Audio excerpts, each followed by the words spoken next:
Assalamualaikum warahmatullahi wabarakatuh, Pak. Assalamualaikum warahmatullahi wabarakatuh. Uh, Bagaimana kabarnya hari ini? Alhamdulillah sehat. Baiklah, saya calon guru penggerak angkatan 10, nama saya Rianti, yang asal dari sekolah Bapak yaitu UPT SDN 20 Bangkala.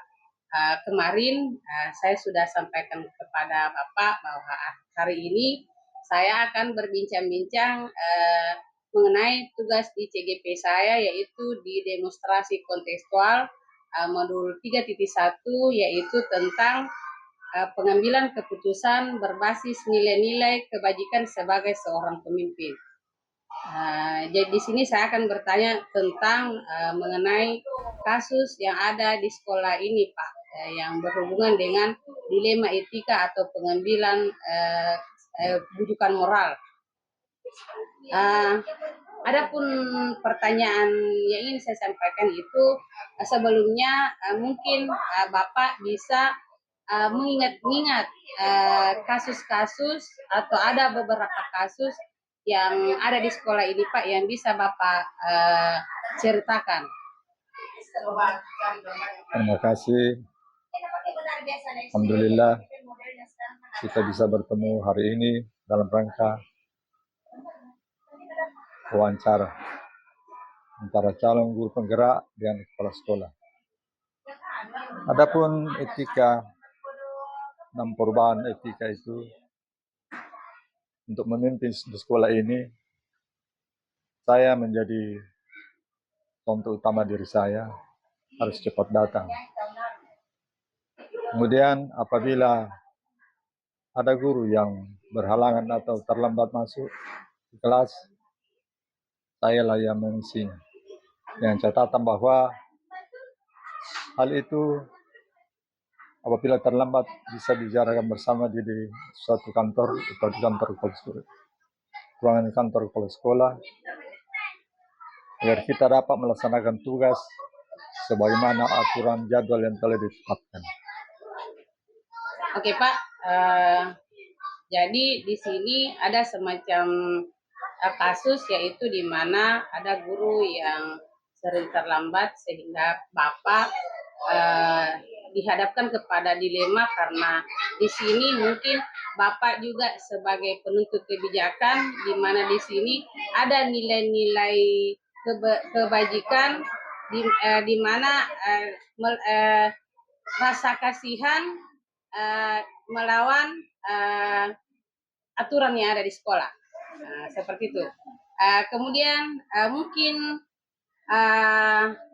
selama Bapak menjalankan keputusan di sekolah ini terkait dengan apa yang kasus yang Bapak sampaikan tadi, bahwa ada guru yang terlambat, kira-kira langkah-langkah apa atau prosedur apa yang bisa Bapak lakukan dalam mengidentifikasi masalah tersebut, masalah terkait dengan ada guru yang terlambat, Pak? Langkah-langkah yang saya lakukan antara lain adalah kita rapat bersama untuk membangun sebuah kesepakatan bahwa apabila ada guru yang terlambat, maka harus dipanggil atau diberikan wejangan agar ada perubahan terhadap cara mengajarnya. Artinya bahwa harus disiplin dalam soal pembelajaran di kelas. Oke, Pak. Kemudian adakah tantangan atau tantangan apa saja yang terjadi dalam pengambilan keputusan pada kasus-kasus dilema etika atau bujukan moral terhadap kasus tersebut? Dilemanya itu adalah biasanya ada orang mempertahankan apa yang mereka sering lakukan. Tetapi ini adalah tugas negara. Kalau tugas negara harus kita lakukan, yang harus kita berpikir untuk kemajuan daripada pendidikan di sekolah itu sendiri. Kemudian adakah seseorang atau faktor-faktor yang mempermudah atau yang membantu Bapak dalam pengambilan keputusan kasus-kasus dilema etika ini, Pak? yang dapat membantu saya dalam pengaturan dilema itu atau jalan solusi yang terbaik terhadap dilema di sekolah adalah adanya kesepakatan yang kita bangun bersama antara seluruh unsur yang ada di sekolah, termasuk komite sekolah itu sendiri dan masyarakat di sekeliling. Oke Pak. Terus dalam pemanggilan guru tersebut, adakah penjadwalan atau diselesaikan pada saat itu dalam pengambilan keputusan tersebut?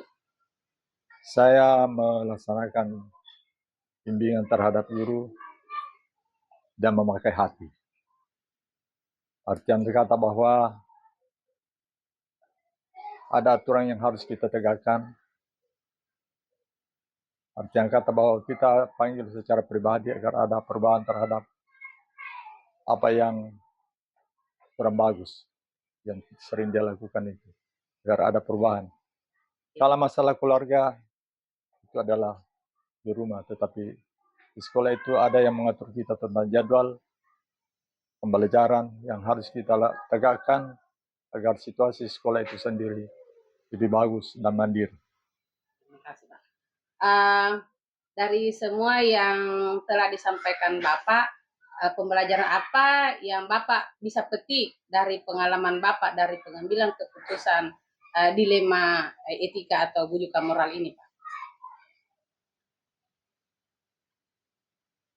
Yang dapat saya petik daripada apa yang merupakan usaha dalam menertibkan daripada pembelajaran di sekolah itu adalah memang pada mulanya ada tantangan, tapi setelah mereka memahami, kemudian menelaah yang sebenar-benarnya apa yang saya lakukan, akhirnya guru tersebut menyadari diri untuk senantiasa berubah demi kepentingan pembelajaran di sekolah. Terus ini kesimpulan Pak, kesimpulan apa yang bisa ambil dari sebagai seorang pemimpin di sekolah ini Pak? Kesimpulannya adalah harus ada kesadaran diri, baik sebagai kepala sekolah maupun sebagai guru di sekolah itu sendiri. Karena apabila kita sudah menyadari diri sebagai guru atau kepala sekolah, insya Allah akan ada perubahan yang signifikan dalam memajukan pendidikan di sekolah ini. Saya kira begitu. Terima kasih banyak atas waktu luangnya hari ini Pak, di mana pada hari ini saya bisa memetik atau mengambil kesimpulan bahwa dari kebijakan pengambilan keputusan berbasis nilai-nilai kebajikan di sekolah ini bisa diselesaikan dengan adanya kerjasama atau kolaborasi dengan guru-guru dan stakeholder yang ada di sekolah ini. Nah, seperti itu. Jadi semacam kita harus bekerja sama Pak dengan baik dari pihak luar maupun pihak di lingkungan sekolah di sini Pak. Kemudian terima kasih atas kesempatannya Pak, dan makasih juga ilmunya. Semoga nanti ke depan ini menjadi semacam acuan saya nanti ke depan apabila saya nanti lolos guru penggerak nanti Pak. Dan cukup sampai di sini, lain kali kita berbincang-bincang lagi. Assalamualaikum warahmatullahi wabarakatuh. Assalamualaikum.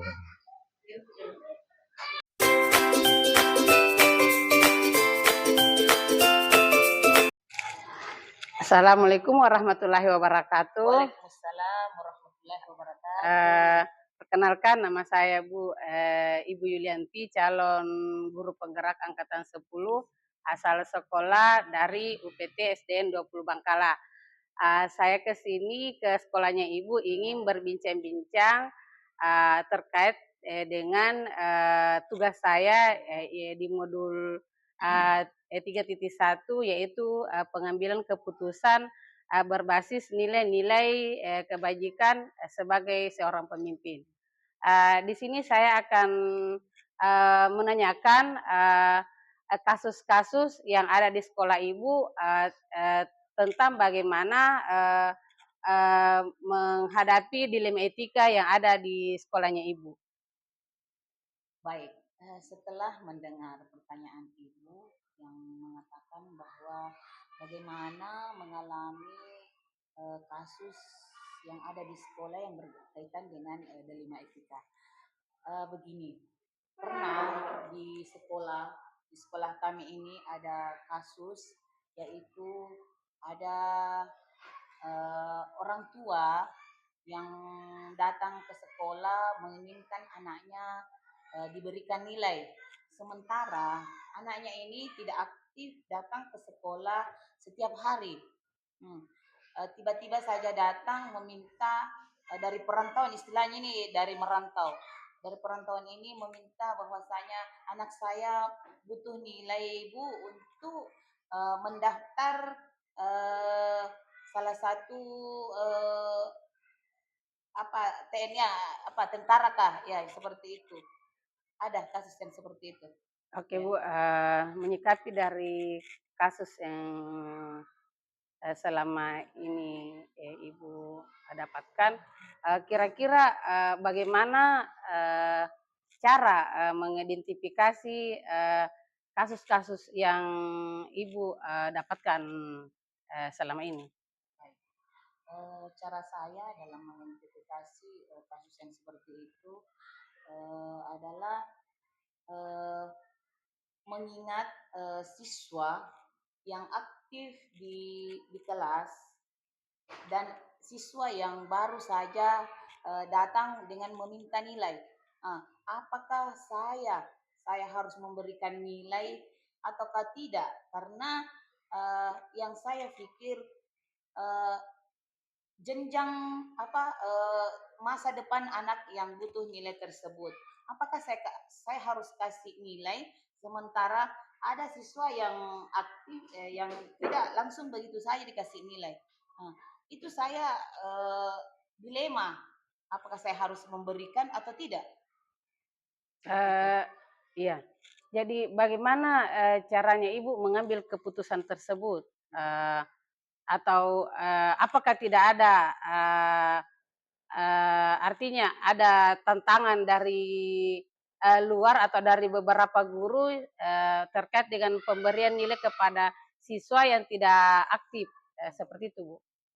Ada beberapa guru, ada beberapa tenaga pendidik yang menentang bahwasanya tidak boleh langsung diberikan nilai begitu saja, Bu. Mengapa? Karena kita pikirkan siswa yang aktif. Mengapa kita langsung berikan nilai kepada yang datang begitu saja tanpa ikut pembelajaran setiap hari. Tapi secara formal saya sampaikan kepada Bapak guru yang menentang tersebut bahwasanya siswa ini sangat membutuhkan nilai. Jadi untuk itu saya akan memberikan nilai walaupun saya menentang aturan yang ada di sekolah. Karena Jadi sangat membutuhkannya seperti itu. Iya, jadi artinya di sini Bu, Ibu melanggar aturan yang ada di sekolah, tapi Ibu ini berada di posisi antara berada di nilai-nilai kebajikan antara nilai keadilan dan rasa kasihan kepada siswa tersebut. Betul sekali.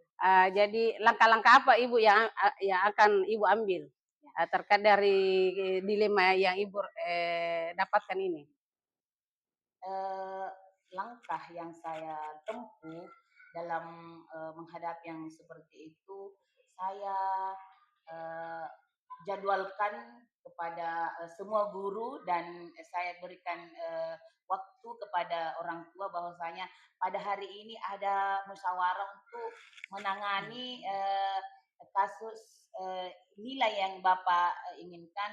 Untuk itu datang pada hari itu. Nah, hari itu saya merapatkan bahwasanya anak ini menginginkan nilai. Untuk itu saya memberikan cara yaitu dengan memberikan ujian susulan. Ya, untuk mendapatkan nilai yang maksimal ataukah yang baik harus ada nilai susulan semacam pengulangan seperti itu. Iya. Iya. Oke Bu, terima kasih. Mungkin dari apa yang Ibu lakukan tadi itu alhamdulillah berarti Ibu melibatkan kerjasama dengan guru, orang tua siswa dan semua stakeholder yang ada di sekolah Ibu yang Ibu lakukan. Baiklah, mungkin cukup sekian. Semoga nanti ke depannya dalam mengambil keputusan Ibu lebih bijak lagi ke depannya, sehingga di dalam lingkungan sekolah ada bisa terselesaikan kasus-kasus yang Ibu dapatkan di sekolah tersebut. Oh ya, sebelum selesai wawancara kita ini, ada yang bisa saya sampaikan bahwasanya kesimpulan barangkali Iya, ya, kesimpulan. bahwasanya dalam menyelesaikan suatu pembelajaran, jangan dilibatkan anak untuk pergi merantau, tapi aktifkanlah anak di dalam sekolah dalam proses pembelajaran. Iya. Karena kasus yang seperti ini yang kita tidak inginkan. Ya, Seperti ya. itu, Ibu. Ya, mungkin ada semacam sosialisasi dengan orang tua dan siswa, sehingga nanti ke depannya jadi pembelajaran kepada orang tua siswa bahwa tidak boleh anaknya dibawa pergi merantau sementara nanti di belakang butuh nilai. Iya, seperti itu. Iya, makasih Bu waktunya dan ilmunya yang Ibu berikan kepada saya. Semoga apa yang disampaikan Ibu kepada saya mungkin ini semacam acuan nanti ke depannya dan bisa menjadi semacam saya bisa mengimplementasikan nanti kalau seumpama saya lulus nanti sebagai guru penggerak. Iya. Sekian dan terima kasih Ibu. Assalamualaikum warahmatullahi wabarakatuh. Waalaikumsalam warahmatullahi wabarakatuh.